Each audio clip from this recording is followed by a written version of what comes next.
Timbog ng Regional Anti-Cybercrime Unit 11 ang isang ginang dahil sa ilegal na pagpuproseso ng titulo sa Davao City. Ang buong detalye mula kay Patrolwoman Mary Grace Artizuela.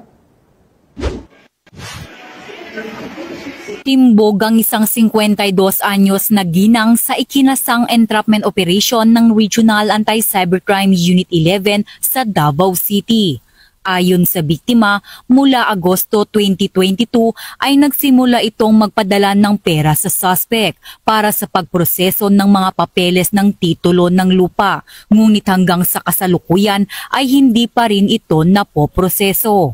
Kinilala ang suspect bilang si alias Lenny, may asawa at residente ng Tagum City, Davao del Norte, na nahaharap sa kasong swindling estafa.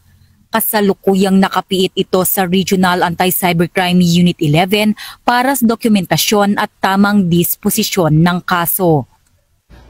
Ito daw suspect ay nag-offer ng kanyang services para iproseso yung mga requirements, ang mga dokumentong kailangan para sa pagpapatransfer ng land title ng nabiling lupa nitong ating complainant.